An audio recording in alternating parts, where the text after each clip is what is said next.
आज का जो एहतजाज किया गया है, देखिए, आज का जो एहतजाज है ये हम लोग यहाँ पर फ्रीडम पार्क बेंगलुरु के अंदर जिस तरीके से एमके फैजी साहब को जो ईडी ने जो अरेस्ट किया है, ये जो वक्फ अमेंडमेंट बिल है उसके खिलाफ जिस तरीके से social democratic party of India पूरे मुल्क भर में जो एहतजाज 500 से ज्यादा एहतजाज और प्रोग्राम्स करी है, इसका असर है जो जनाब एमके फैजी साहब को अरेस्ट किया गया है। ये अरेस्ट कर ये चाहते हैं कि जो वक्फ अमेंडमेंट बिल के खिलाफ जो पूरे मुल्क भर में जो एक माहौल बन चुका है आज, उस माहौल को ये रोकना चाहती है ये मोदी और बीजेपी की सरकार। ये मोदी और बीजेपी की सरकार चाहती है एमके फैजी साहब को अरेस्ट करने से, एसडीपीआई के ऑफिसों पे रेड करने से, ये जो पब्लिक मूवमेंट जो आज खड़ा हुआ है, इस मूवमेंट को एक सोच रहे हैं कि ये बंद हो जाएगा। लेकिन मैं ये कहना चाहता हूं, यहाँ पर इस फ्रीडम पार्क में ये बेंगलुरु का जो प्रोटेस्ट आज जो 10 तारीख को हो रहा है, ये सिर्फ एक ट्रेलर है। जो आने वाले 13 तारीख को जो जंतर मंतर पर all India Muslim personal law board का जो प्रोटेस्ट होने वाला है, वो पूरी फिल्म दिखाएंगे बीजेपी और मोदी सरकार को। हम ये कहना चाहते हैं साफ सीधा, ये जितना दबाएंगे, जितना कुकर पर प्रेशर डालेंगे, उतनी जोर से सीटी बजेगी और वो सीटी पूरी दुनिया में और पूरे हिंदुस्तान में गूंजेगी। यहाँ पर हम ये कहना चाहते हैं। क्या वजह है कि लगातार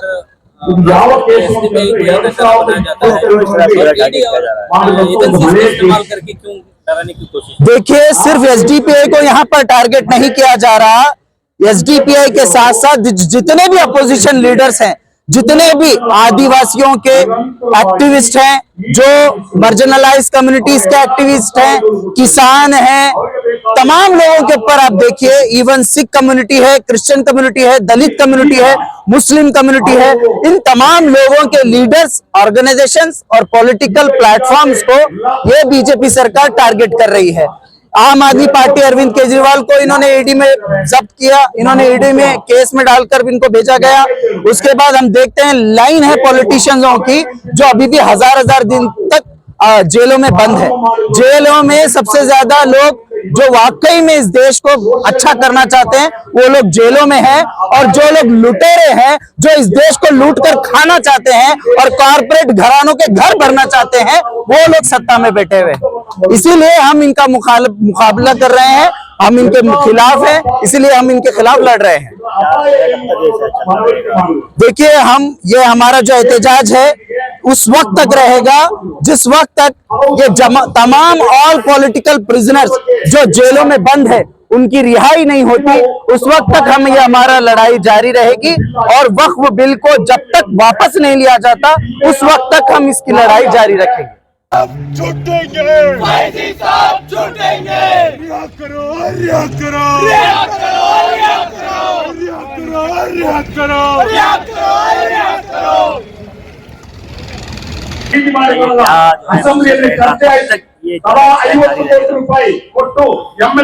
पहला तो ये जो एहतजाज का पहला मुद्दा है वो हमारे नेशनल प्रेसिडेंट को रिलीज करने का है, और दूसरा मुद्दा हमारा वक्फ अमेंडमेंट का बिल का भी है।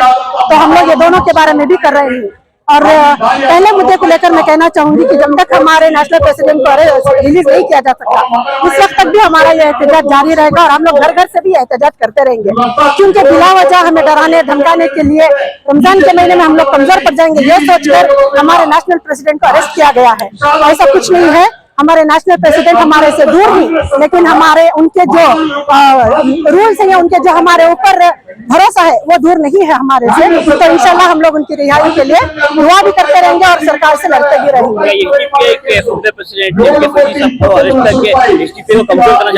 बेशक एसडीपीआई को जो है कमजोर करने की ही निशानी दिखाई जा रही है, लेकिन उन्हें यह नहीं पता एसडीपीआई जो है डरने वालों में से नहीं है। अगर उनका लीडर जाकर जेल में बैठने के लिए तैयार ही, तो उसके पीछे खड़े रहने वाले कैडर्स और यहाँ तक के वुमेन्स भी तैयार ही उनके साथ जाकर और एक जगह पर बैठे। सब पता है लगातार एहतजाज हो रहा है। आज का एहतजाज किन मुद्दों पर? Social democratic party of India जब से ये वक्फ अमेंडमेंट बिल पार्लियामेंट में पेश हुई, फिर उसके बाद जेपीसी को दिया गया, सिलसिला चल रहा है हमारे एहतजाजात का। लेकिन 3-4 दिन पहले जब एमके फैजी साहब हमारे नेशनल प्रेसिडेंट है, उनको गिरफ्तार करने के बाद ये एहतजाजात हमारे ज्यादा हुए हैं। चूंकि एमके फैजी साहब को जो गिरफ्तार किए हैं वो गैर कानूनी है, गैर जरूरी है, आज के वक्त में जरूरत नहीं थी। चूंकि वक्त के 500 से ज्यादा हमारे एहतजाजात हुए, धरने हुए और 5000 से ज्यादा हमारे एहतजाजात शेड्यूल पर हैं, तो ऐसे वक्त में NRC-CAA जैसा माहौल ना बन जाए, एक बड़ी कैंपेन ना शुरू हो जाए, इसलिए वो हमारी आवाज को कम करना चाहते हैं। लेकिन social democratic party of India पहली बात तो एमके फैजी साहब की गिरफ्तारी की मजम्मत करती है और हमारे दफ्तरों पर जो छापे मारे, 12-13 जगह पर छापे मारे हैं, 12-13 रुपये भी उनको नहीं मिले हैं और हमारे कार्यकर्ता गुलाब का फूल उनको देकर स्वागत किए हैं। बोलना यह है कि सरकारी एजेंसियों का जो इस तरीके से इस्तेमाल हो रहा है ये सही नहीं है और एसडीपीआई का कार्यकर्ता और लीडर डरने वाला नहीं है और वक्त का ये कैंपेन आखिर तक चलेगा। सर इतने दिन हुआ पकड़ के, क्या वहाँ से रिस्पॉन्स आ रहा है सर, क्या पता? 10 दिन का कस्टडी को पूछे थे, पुलिस कस्टडी को, लेकिन 6 दिन का कस्टडी उनको दिया गया है और हमारा एक एडवोकेट डेली आधा घंटा उनसे बात करने का परमिशन है। सहरी इफ्तारी का पूरा मुकम्मल इंतजाम वहां पर है। अच्छे तरीके से वो एजेंसी को कोऑपरेट कर रहे हैं। आइंदा जो भी कानूनी कार्रवाई होगी हमारे बेहतरीन वकला उसको फेस करेंगे। आप बोल रहे हैं कि 5000 शेड्यूल हुए थे एहतजाज, अभी गिरफ्तारी के बाद उसकी क्या पोजीशन? नहीं, वो एहतजाजात 5000 से और आगे बढ़ गए हैं और हमारे ट्विटर कैंपेन हो, सोशल मीडिया पोस्टर कैंपेन के अलावा रास्तों पर उतरना, अवाम को इस तरीके से मुनज़्ज़म करना, ये भी हमारे कैंपेन में शामिल है। वक्फ अमेंडमेंट बिल के तहत क्या पैगाम है? वक्फ का जो ये अमेंडमेंट बिल है ये एक बहुत बड़ी चुनौती है। हमारे आबा व अजदाद इतनी बड़ी प्रॉपर्टी हमारे को दिए, लेकिन हम ये सोचने पे मजबूर हैं कि यहाँ पर social democratic party of India का ये मामला नहीं है, ये मामला पूरी कौम का, पूरे मुसलमानों का, हिंदुस्तानियों का मामला है। जरूर हम ये कैंपेन के जरिए से अवाम को बेदार करेंगे, मुनज़्ज़म करेंगे। ये अपोजिशन पार्टियां खामोश नजर आ रहे हैं, ज्यादा एहतजाज नहीं उनकी तरफ से, सिर्फ एसडीपीआई आवाज उठा रही है वक्फ अमेंडमेंट को लेके। जी, वक्फ अमेंडमेंट को लेके जो एहतजाज हो रहे हैं अपोजिशन पार्टियां, दूसरी पार्टियां, उनके अंदर कुछ जोश नहीं दिख रहा है। नहीं, बहुत सी पार्टियां ऐसे हैं जिनका पहला एजेंडा ये नहीं है, लेकिन मुसलमानों का चूंकि ये मामला है, मुसलमानों की जमातें भी बहुत देर से शुरू हो रही हैं। मुस्लिम पर्सनल लॉ बोर्ड हो, मिल्ली काउंसिल हो या दूसरी जमातें हो, 13 तारीख को उनका पहला प्रोग्राम होने जा रहा है। लेकिन अमेंडमेंट बिल का मामला कब से चल रहा है? तब से हम अवाम को बेदार करना चाहिए था। हम बहुत देर है, लेकिन उम्मीद करते हैं कि वक्त पर जरूर हम रास्तों पर आएंगे। सिर्फ कानूनी एतबार से हम वेट नहीं करेंगे, हम रास्तों पर आकर मुनज़्ज़म एहतजाज के जरिए से वक्त की बिल को वापस करेंगे। शुक्रिया।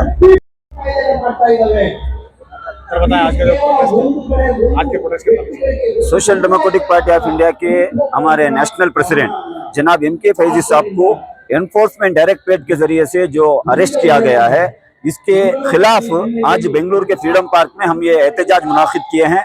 ये एहतजाज में पूरे ऑल पार्टी, ऑल ऑर्गेनाइजेशंस ये सपोर्ट होकर आज हमारे प्रोटेस्ट में पार्टिसिपेट भी किए हैं। तो ये प्रोटेस्ट के जरिए से सेंट्रल हुकूमत को हम 4 क्वेश्चन पूछ रहे हैं। सबसे पहला क्वेश्चन, ये जो ईडी जो डिपार्टमेंट है या जो डायरेक्टरेट है, ये एजेंसी है, ये एजेंसी इंडिया के कानून के हिसाब से चलना है या आपके बताए तौर तरीके पे चलना है? ये हमारा पहला सवाल है। क्यों ये सवाल मैं कर रहा हूँ? देखो, एमके फैजी साहब को अरेस्ट करने के दौरान ईडी का बयान आया है कि पिछले 1 साल से ये लापता थे। तो पूरी दुनिया देखी है, फैजी साहब पिछले 1.5 साल पहले एनफोर्समेंट डायरेक्टरेट की ऑफिस में 3 दिन का इनका पूरा सवाल जवाब में इनका कोऑपरेट किए हैं। इनके जितने भी सवाल थे उसको आंसर करके डॉक्यूमेंट भी सबमिट किए हैं और पिछले 1 साल में सैकड़ों एहतजाज में, सैकड़ों मीटिंगों में ये मौजूद थे। तो ये कहीं जंगल में तो नहीं थे? पिछले 1 साल से क्यों इनको बंद नहीं किया गया, क्यों अरेस्ट नहीं किया गया? ये पहला, सबसे पहला झूठ ये बोल रहे हैं। और रही दूसरी बात, ये जो अरेस्ट का टाइमिंग है, ये टाइमिंग में बहुत सारे क्वेश्चंस राइज हो रहे हैं। जो वक्फ अमेंडमेंट बिल 2024 टेबल हुई थी लास्ट अगस्त 8 तारीख को, उसके बाद एसडीपीआई के जानिब से मुल्क भर में 500 से ज्यादा बड़े बड़े पैमाने पर एहतजाज हुए हैं। तो यह एहतजाज को लीड करने के वजह से एमके फैजी साहब का अरेस्ट हुआ है, यह हमारा मानना है। और रही तीसरा सवाल, यह आज तक पिछले 10 साल में इंडिया में पीएमएलए एक्ट, जो prevention of money laundering act के जरिए से 5,500 केस दर्ज किए गए हैं। तो 5,500 केस में कन्विक्ट हुए हैं सिर्फ 42 लोगों, यानी इसका कन्विक्ट रेट है 6.42%। तो ये जो ईडी एनफोर्समेंट डायरेक्टरेट डिपार्टमेंट को सुप्रीम कोर्ट छीमारी डाला है। तो पिछले तमिलनाडु में अपोजिशन लीडर का जब अरेस्ट हुआ था, जब सुप्रीम कोर्ट बोला ये पीएमएलए एक्ट को आप डाउरी एक्ट के जैसा हरासमेंट के लिए इस्तेमाल कर रहे हैं, तो ये इनके बोल बताए हुए अमित शाह नरेंद्र मोदी के डायरेक्शन के ऊपर ईडी चल रही है। तो याद रखो, ये ईडी या एनआईए या जितने भी सेंट्रल एजेंसीज हैं, आपको बाबा साहेब अंबेडकर के बताए हुए कॉन्स्टिट्यूशन के दायरे में काम करना है। बल्कि अमित शाह मोदी के डायरेक्शन पे करेंगे तो कोर्ट के जरिए से आपको भी सजा हो जाएगी, क्योंकि आज आपने social democratic party of India के नेशनल प्रेसिडेंट का हाथ ताला है। ये छोटी मोटी बात नहीं, हम कानूनी लड़ाई तो लड़ेंगे ही, आपको चौराहे पर खड़ाएंगे ही कोर्ट के दरवाजे से। लेकिन इंडिया में हम हर स्ट्रीट में, हर स्टेट में आपके खिलाफ एक डेमोक्रेटिक एहतजाज भी हम चलाएंगे। इसकी पहली कड़ी बेंगलुरु से हम शुरू किए हैं। हम यहाँ पर हार मानने वाले नहीं हैं। हमें आप ये एजेंसियों के जरिए से डराने का ख्वाब छोड़ दो, क्योंकि एमके फैजी साहब जिस पार्टी को रिप्रेजेंट करते हैं, ये पार्टी कोई एक लीडर की बनाई गई पार्टी नहीं। इसमें लाखों करोड़ों ऐसे कार्यकर्ता हैं जो अपनी जान की भी बाजी लगाकर इंडिया के आईन को, इंडिया के कॉन्स्टिट्यूशन को, इंडिया के ऊपर अगर यहाँ के डेमोक्रेसी के ऊपर आंच आएगी तो हम अपनी जान की भी कुर्बानी देने के लिए पीछे नहीं हटेंगे। आज इस फ्रीडम पार्क के जरिए से पूरे मिलकर एक मैसेज दे रहे हैं, ऐसा डराना धमकाना छोड़ दो। ये डराने वाली जमात का नाम एसडीपी नहीं है, ये दूसरों को आप डरा सकते हैं। आपको पता होना चाहिए, नेशनल प्रेसिडेंट का जब अरेस्ट हुआ, उनको जब जेलों के ले जाया गया तो कितने मुस्कुराते हुए गए। तो एक मैसेज वो दिए हैं, आपके एजेंसी से हम डरने, क्योंकि हम कोई गलत काम नहीं किए। हाल ही में 12 एसडीपी के ऑफिसों के ऊपर रेड हुआ ऑल ओवर इंडिया में। मैं फेसबुक में पोस्ट भी डाल के पूछा था ईडी डिपार्टमेंट को, 12 ऑफिसों में अगर आपको 12 रुपया भी अगर मिला है तो आप ऐलान करो। तो हमारे ऑफिस में बेंगलुरु में आके रेड करे, क्या मिला ऑफिस में? हमारे ऑफिस का कंप्यूटर का हार्ड डिस्क लेके गए। तो ये क्या निशानदेही है? एनफोर्समेंट डिपार्टमेंट को चाहिए था करोड़ों अरबों रुपए मिलेंगे बोल के आप आए थे, लेकिन एसडीपी का एक सीक्रेट में आज रिवील करना चाहता हूं। एसडीपी का अकाउंट हम हमारे ऑफिस में नहीं रखेंगे, एसडीपी का पैसा हम हमारे जेबों में नहीं रखेंगे, क्योंकि अगर स्टेट बैंक ऑफ इंडिया में रखेंगे, अगर आप हैदराबाद बैंक में रखेंगे तो वहां पर मोदी का डर है, कभी कभार रातों रात शटडाउन हो जाएंगे बैंक। इसलिए social democratic party of India के पास पैसा है, हम ये पैसा छुपाए नहीं। इंडिया के 140 करोड़ आवाम के जेब में हम ये पैसा रखे हैं। जब भी हमने जरूरत पड़ती है हम जाके एटीएम कार्ड डालते हैं, कितना होना उतना ड्रा करते हैं। उसको लेके आके कट्टे बन के बनने का कल्चर हमारे पार्टी में नहीं है। तो ये पैसों को आप रेड नहीं कर सकते, क्योंकि ये पूरे कमाई धूप में पसीने में कमाई हुए मेहनत मुश्किल करते हुए लोगों के जेब में ये पैसा है। तो हमारा पैसा ऑफिस में आपको नहीं मिलेगा। आप दिल्ली से आए थे बेंगलुरु को, आने जाने का फ्लाइट का खर्चा 30-40 हजार रुपए है, 30-40 पैसे भी आपको हमारे ऑफिस में नहीं मिले।